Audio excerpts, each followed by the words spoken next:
Engenharia sem sapatênis, o podcast semanal da Fundação Apara-Raio, o autodeclarado mais completo escritório de engenharia, arquitetura e urbanismo do universo. Com a margem de erro do Ibope.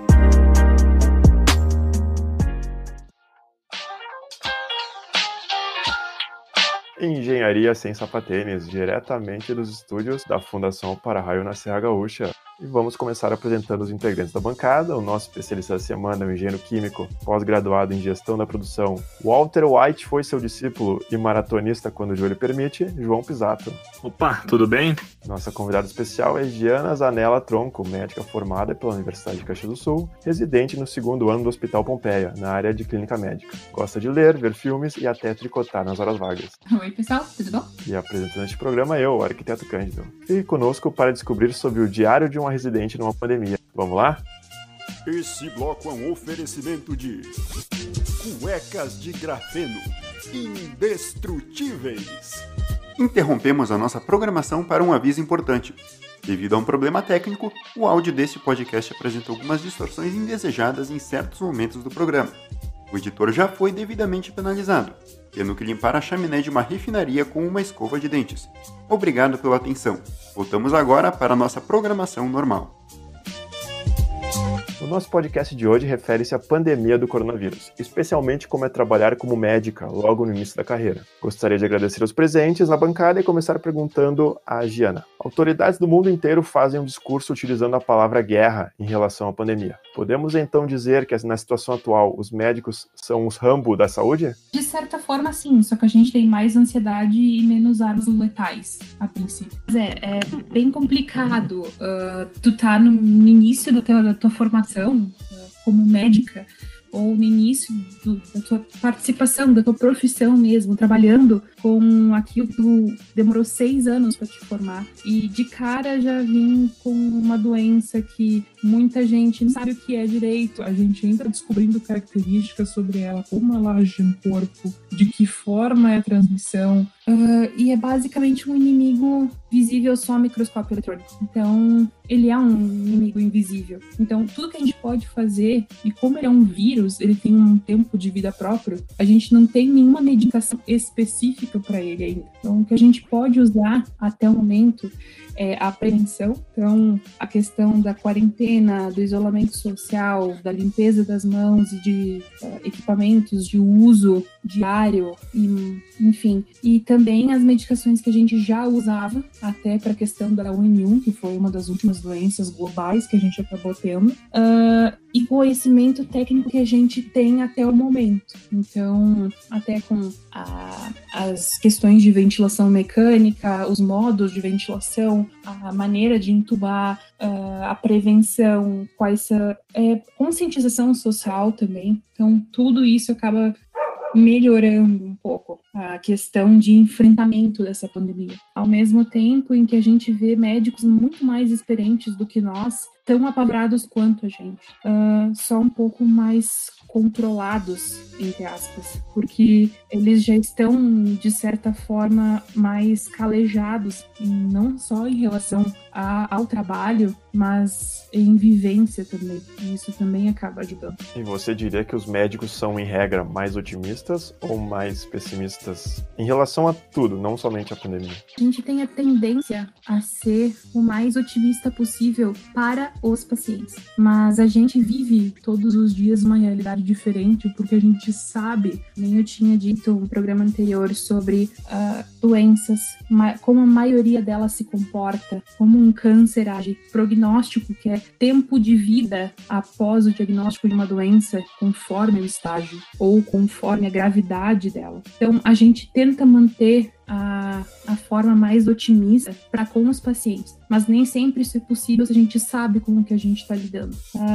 Não é para desestimular nem nada, mas é justamente porque a gente sabe como que a gente está lidando que a gente tem que ter esse otimismo para com as pessoas.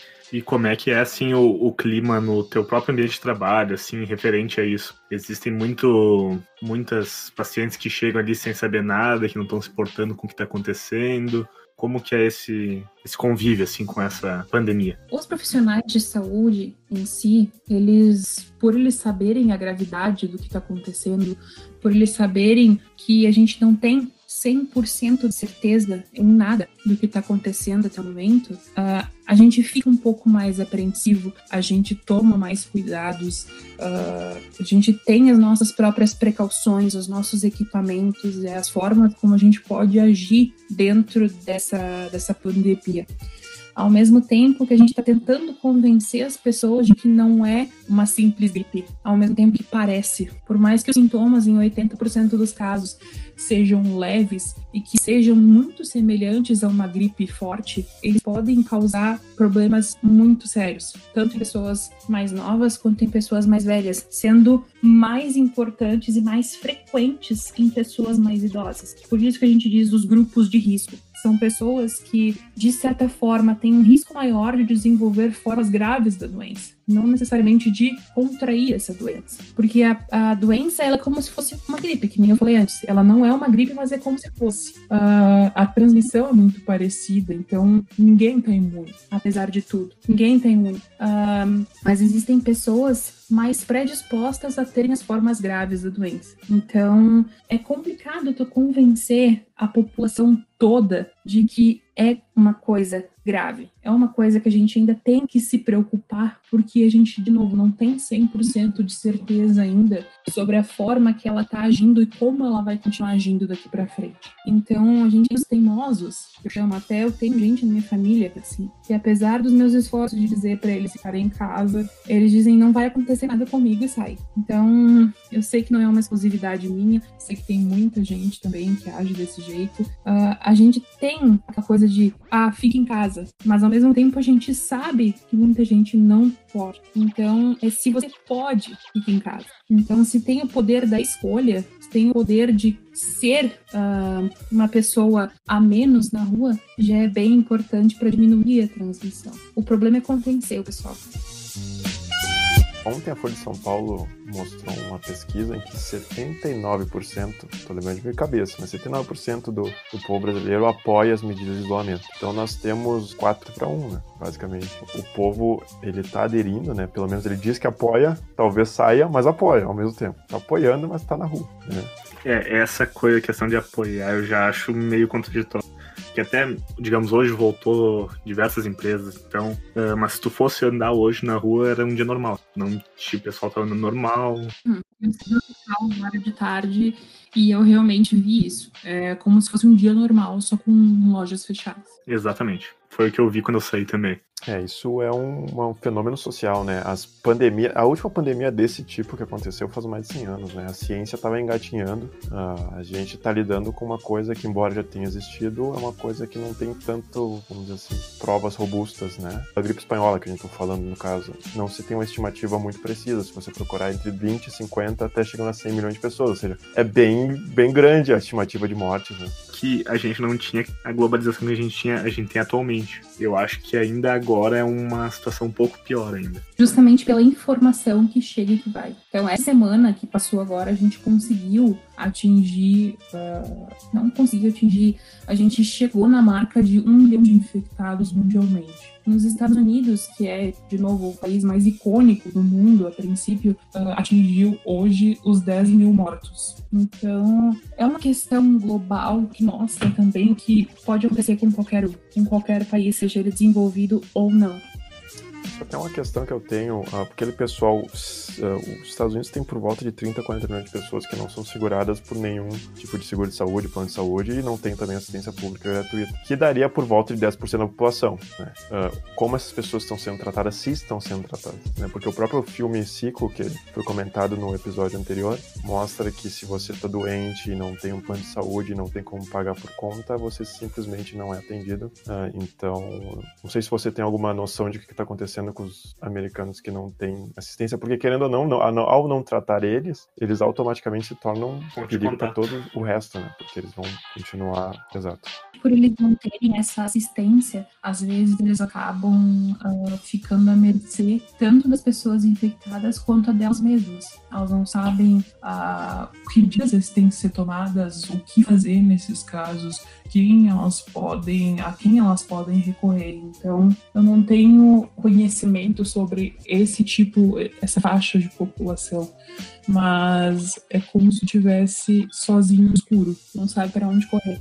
Sabe, eu me preocupo muito com esse assunto, parece que o cara é viciado sozinho, mas não é isso, é porque existe uma corrente intelectual mais parecida com uma religião que tenta trazer esse tipo de coisa pro Brasil, que tenta eliminar o SUS, tenta transformar tudo em sistema privado, que com essa pandemia do coronavírus mostrou que essa solução não é a solução mais viável de nenhum país do mundo, né? Se o SUS não existisse no Brasil, ia ser como nas palavras do Drauzio, ia ser uma barbárie. E é importante que a gente fale sobre isso para que as pessoas que tentam importar essas soluções prontas dos Estados Unidos percebam que se lá não funciona, e eles são detentores da tecnologia, é importante comentar sobre isso. Outra coisa que é só um adendo, embora no Brasil, se a pessoa fica doente, ela pode faltar ao trabalho, né? Nesse caso, ela vai ter um atestado, digamos assim. Nos Estados Unidos, a falta por doença não é remunerada. Então, se a pessoa está gripada ou com coronavírus e ela não for trabalhar, ela não vai receber pelo tempo parado. Então, é mais um motivo para ela ir trabalhar doente, tossindo e contaminando mais pessoas. E é por isso que, por mais que não seja médico esse problema, é um problema que se torna médico. Se tu cria uma sociedade em que a pessoa não pode ficar doente, senão ela pode receber, e é uma sociedade onde a pessoa é facilmente despejada, caso não pague aluguel, ela automaticamente vai se inclinar a continuar trabalhando e contaminando as pessoas, porque ela simplesmente não pode parar. Então é uma coisa que não é médica, mas se torna médica, entende? No final das contas. É questão social também, não só médica. É um problema social que acaba descambando em todos os pontos, inclusive médico. E agora vamos inaugurar um novo quadro, Engenheiro de Plantão, onde ligamos para um de nossos colegas em seu local de trabalho para ele nos explicar seus afazeres. Olá, boa tarde, pode falar. Gostaria de agradecer ao convite do arquiteto Cândido e de todos do escritório da Fundação Para-Raio e falar um pouco sobre a Sul Laticínios e todo o nosso processo. Começando pelo nosso rigoroso controle de qualidade que garante todos os nossos produtos. Ei! Porra, Valdemar! Tira esse formal de perto do tranque!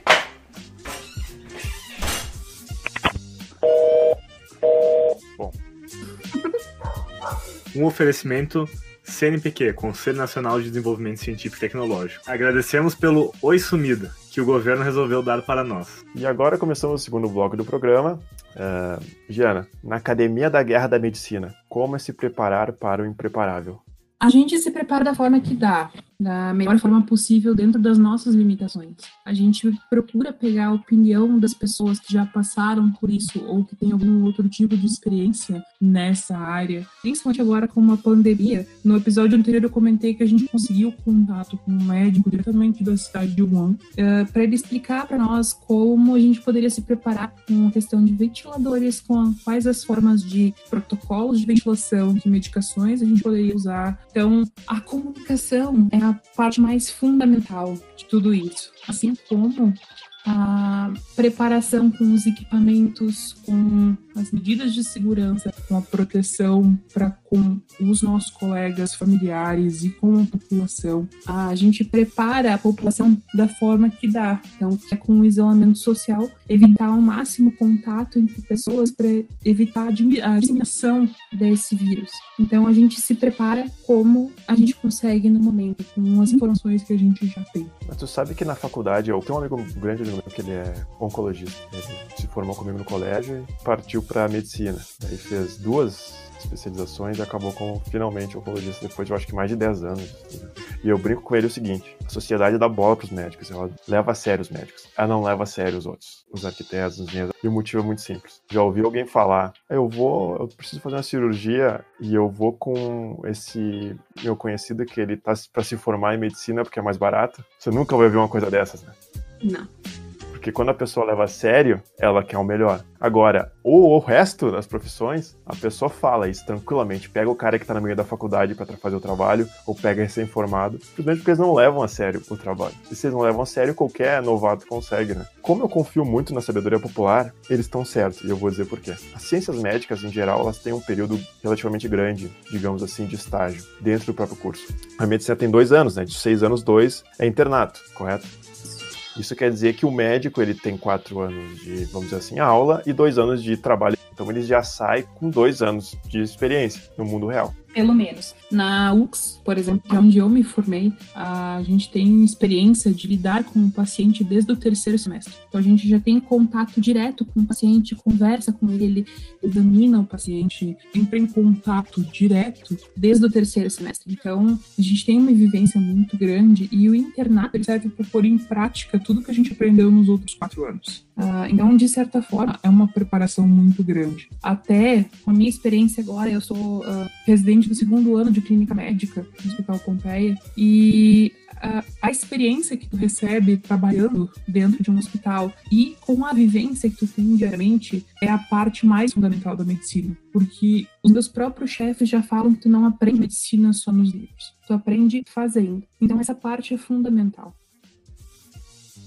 E é esse o paralelo que eu queria fazer com as nossas profissões, né, do ramo da engenharia. E todas as outras. Os médicos, depois de formados, geralmente eles fazem residência, que é uma especialização, e às vezes fazem mais de uma. Querendo ou não, para a pessoa entrar no mercado, digamos assim, na medicina, ela vai estar com muito já experiência acumulada. Já nos outros cursos, existe uma possibilidade muito grande de uma pessoa com o diploma, com todas as permissões possíveis que a profissão permite, não ter 1 minuto de experiência no mundo real. É muito possível que um arquiteto, um engenheiro, mas em outras profissões também, é muito possível e existente pessoas que se formam sem nunca ter pisado no mundo real na sua profissão. Isso é verdade.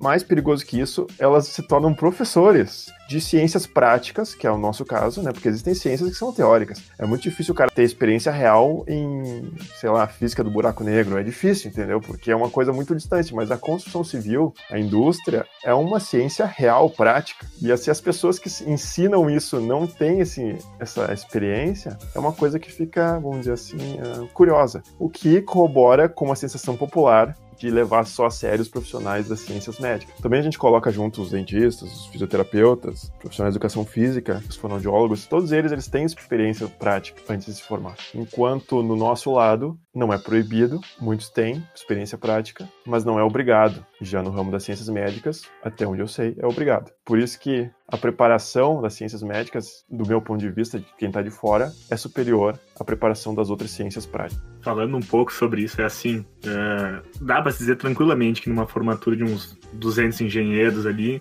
150 deles, obviamente, nunca trabalhou na profissão. Isso dá para falar quase com tranquilidade, se não mais até. O que eu vejo também, por exemplo, assim, pessoal que faz engenharia mecânica, coisa começa a trabalhar em manutenção, às vezes não sabe nem o que é uma chave de fenda, digamos assim. O despreparo das engenharias eu acho algo bastante preocupante.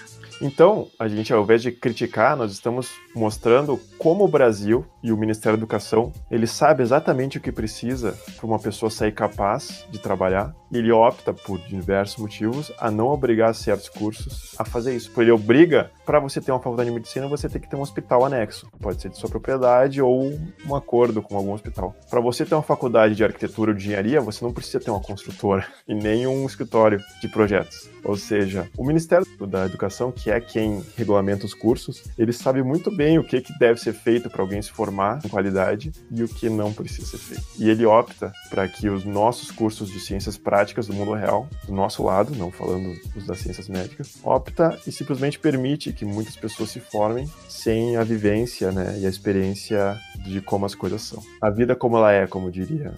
Viu, e doutora Giana? Não é para ser tão pessimista assim, o curso de vocês é muito superior nesse ponto aos outros cursos.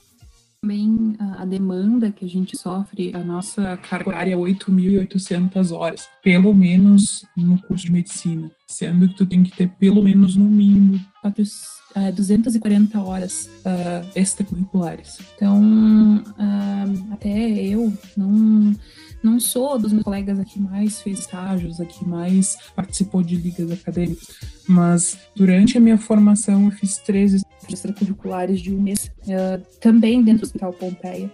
E a gente tem os estágios optativos no final da faculdade que a gente pode escolher em qual área a gente quer seguir. Na residência médica, é basicamente tu sendo o médico dos pacientes. Então, é uma formação em medicina interna que eu estou fazendo. Então, é de médico hospitalista. Então, a gente trabalha com rotina de hospital, com as especialidades médicas dentro de um hospital. A gente tem contato com pronto-socorro, com UTI, com todos os setores de internação, oncologia, nefrologia. Então, a gente aprende um pouco de tudo para se preparar para ser um especialista em doenças de adulto. Então, dentro disso tudo, a gente tem uma carga de trabalho extremamente grande. Não só na minha área, mas também nas outras áreas com quem eu tenho convivência e em todas as outras residências com as quais eu já tive contato. A nossa carga horária é muito grande, infinitamente maior durante a faculdade de medicina. Mas também a nossa experiência, ela tem uma curva de aprendizado muito grande. Então, a gente acaba se aperfeiçoando de tanto fazer. Basicamente é isso. Eu lembro bastante quando eu comecei a trabalhar como analista, assim. Eu fui largado dentro de um laboratório de química, e eles disseram, seguinte, isso aqui, se vira. Como é esse primeiro contato para vocês da medicina, assim? Primeiro contato mesmo, assim. Ele é algo mais instrutivo ou já é alguma coisa que é mais... tu aprendeu, te vira fazer? Por exemplo, quando eu me formei, uma semana depois eu já tinha meu carimbo e eu podia trabalhar como médico jornalista. Então, eu resolvi fazer plantões em cidades pequenas. Ao mesmo tempo que tinha várias coisas que eu sabia fazer de tanto que eu fiz durante a faculdade, tratar, infecções urinárias, infecções de ouvido, amigdalites, que eram as coisas mais simples. No primeiro plantão que eu fiz como recém-formada, eu peguei infarto. E o infarto, querendo ou não, é um tipo de urgência médica que tu precisa resolver na hora. E eu tava numa cidade pequena de 3 mil habitantes e a cidade de referência mais próxima ficava a 45 minutos de distância de ambulância. E eu pensei, eu lembro dos livros, eu lembro das doses das medicações, só que a gente fica muito nervoso, porque a gente sabe que, querendo ou não, agora aquele paciente depende da gente. Então, eu consegui, de certa forma, levar o paciente pro local de origem de ambulância. Passei mal na ambulância de tão nervosa que eu tava, mas a partir daí, parece que conforme tu vai fazendo, vai se tornando mais fácil. Se torna um pouco mais tolerável, entre aspas. Da mesma forma que a primeira pessoa que eu vi falecer na minha frente, ou o primeiro óbito que eu tive que testar na residência, também foi uma coisa extremamente marcante para mim. Porque é uma coisa que tu aprende nos livros, como dar más notícias. A gente tem cursos disso na faculdade, a gente teve aulas de cuidados paliativos durante a faculdade. Mas nada te prepara para esse tipo de situação na vida real. É muito diferente tu contar na família que um paciente de 95 anos morreu porque ele tem uma pneumonia, do que para uma família de um homem de 41 anos que tomou um choque da empresa. Então, claro, são situações, mas ao mesmo tempo que tu tem as coisas dos livros, o que realmente te prepara para a vida é a vivência que tu tem depois. Então, nesse caso, quanto mais vivência, quanto mais experiências tu acumula, mais preparado, entre aspas, tu te torna. É que, pra quem tem dinheiro, até onde eu sei, os Estados Unidos é a melhor medicina do mundo. Sim. Mas pra quem tem, né? E pra quem não tem, é a pior, porque é nenhuma. Então, é 8 ou 80 lá. Na verdade, é meio termo, né? Porque muitas pessoas que têm plano de saúde não são cobertas e descobrem só quando precisam ser cobertas. É um país rico. Então, exato. É um dos piores países do mundo pra ser pobre. Esse negócio que tu falou só descobre pra ser que não é coberto por isso, me lembrou o episódio do Breaking Bad, até, que ele fala justamente quando o Hank toma um tiro, que ele fica paraplégico, que eles descobrem que eles não têm o plano não cobre o fisioterapeuta e coisa. E, tipo, tu vê a surpresa deles, que é tipo um negócio que nem eles sabiam que não cobria, sabe? Um negócio. Sim, porque imagina, eles fazem questão, né? Existe um sistema em que os executivos dos planos de saúde são condicionados a ganhar mais dinheiro se conseguem reduzir as coberturas, entende? Uhum. Não sei se a Jana, tu viu Breaking Bad? Eu vi alguns episódios, eu não cheguei a ver todas as temporadas. Porque até a gente fez uma piada com o João de Walter White ali. Tinha o Breaking Bad. Bom, mas tu entendeu, o Breaking Bad o cara pega câncer e tem que vender droga pra pagar o tratamento. Eu vi o primeiro, o segundo, o terceiro episódio.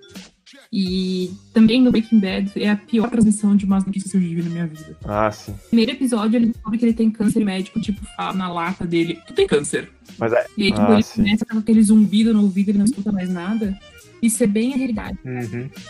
Uma vez que tu fala pra uma pessoa uma notícia desse tipo, nem ali no Family Guy, tu tem AIDS, ela não escuta mais nada a partir dali. Tudo que tu falar a partir dali é bem diferente. Não fica pensando no que tu disse. É muito diferente.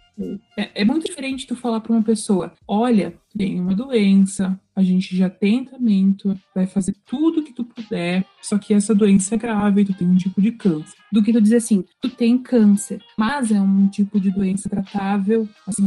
Então, tipo, o modo como tu posiciona as palavras fala muito da tua relação médico-paciente. Fala muito como tu vai te relacionar com essa pessoa depois e como ela vai confiar em ti depois também. Então, Sim. A forma como tu apresenta um problema já é uma boa parte do tratamento. Sim, é que o Breaking Bad ele acabou virando traficante pra poder pagar o tratamento de câncer, já que o plano de saúde dele não cobria. Aí tem uma versão Breaking Bad no Canadá, já viram? Não. É, a pessoa, o médico abre o envelope e fala, você tem câncer. Aí aparece ele sendo tratado, fim. Mas isso é uma coisa, olha só. Um dos maiores traficantes do Brasil chama-se Nem da Rocinha, N-E-N. Ele tá preso agora num presídio federal. E a história dele deu no jornal O País, era o seguinte, ele era um trabalhador comum da favela, a filha dele ficou doente. E ele foi pedir, como não tinha dinheiro, né? E não sei o que aconteceu, se o SUS não cobriu ou não. O SUS ele cobre, mas demora, né? Depende muito das coisas. Aqui em Caxias, brincando, chama de SUS Plus. Aqui a gente tem a vantagem de ter 2 serviços muito fortes de oncologia para SUS. A gente tem um serviço que atende, de certa forma, bem toda a demanda que a gente tem. Por mais que muitas vezes demore, ainda consegue suprir a demanda de uma certa forma. Mas não é a realidade de outros estados. Isso a gente muito bem sabe. Então, só para complementar, o trabalhador NEM pediu emprestar dinheiro para os traficantes, né? Porque é o que tinha. De fato, a filha dele foi curada e ele acabou trabalhando para eles para pagar a dívida. Começou de baixo, foi escalando, como qualquer empresa, né? Foi escalando até se tornar o dono do tráfico na Rocinha. Um dos maiores traficantes do Brasil e agora tá preso, né? Ou seja, assim como o Breaking Bad, que é ficção, se tivesse um sistema de saúde ágil, no caso nos Estados Unidos, um sistema de saúde que funcionasse lá, ele não teria virado traficante. O NEM, eu não sei o que aconteceu exatamente no Rio de Janeiro, mas a gente sabe, né? Pelo menos o que passa nos noticiários é que o Rio de Janeiro é uma situação um pouquinho diferente do resto do Brasil. Se a realidade é que o SUS não conseguiu atender a tempo, ou ele se desesperou e seria atendido a tempo e acabou indo para pedir dinheiro emprestado para traficante, a realidade é que se tivesse sido feito diferente, talvez ele estaria continuando hoje, não seria o NEM na Rocinha, seria o NEM trabalhador e não teria ido para se tornar um dos maiores CEOs do tráfico no Brasil. É apenas um insight porque, querendo ou não, é uma questão que a saúde acaba trazendo, né, para o nosso debate. Eu estava vendo um programa dizendo que tentaram estimar o valor de uma vida americana é 10 milhões de dólares, porque é isso que uma pessoa em média gasta durante a vida e consome nos Estados Unidos. Então as pessoas que são contra, por exemplo, nos Estados Unidos o distanciamento social, porque teria problemas na economia, você pode calcular se a perspectiva de morte nos Estados Unidos é 200 mil pessoas, vezes 10 milhões de pessoas, pode calcular qual que é o impacto econômico. Claro que não é assim que se faz o cálculo, né? Não deveria ser assim. Mas se a pessoa simplesmente é insensível ao fato de uma pandemia matando uma penca de gente, o raciocínio econômico também leva o fato de não devemos continuar trabalhando e devemos parar, porque uma pessoa morta vale muito menos que uma pessoa viva. Né? Não sei se vocês entenderam. A economia não gira com gente morta. Exato. A economia não gira com gente morta, então é uma economia de dinheiro investir em saúde, em ciência, né? Se a pessoa que demora 6 meses, 1 ano, ou mesmo uma pessoa que acaba ficando impossibilitada de viver uma vida regular, dependendo da ciência que exista, ela conseguir ser tratada, ela deixa de ser uma pessoa que consome para ser uma pessoa que produz, né? Então, gasto com saúde não é gasto, é investimento. Uhum. E o salve do episódio vai para o lendário site de comédia A Negão. Mande uma mensagem para nós e peça seu salve. O link está na descrição do episódio. Então a Fundação gostaria de agradecer os presentes, em especial a doutora Giana, por comparecer ao programa. Obrigada por ter me convidado e sempre que precisarem de alguma coisa, se eu puder ajudar, só me dizer. E aqui eu deixo minhas despedidas e mais um recado de finalização. Fique em casa. Aqui é o Arquiteto Cândido e até a próxima.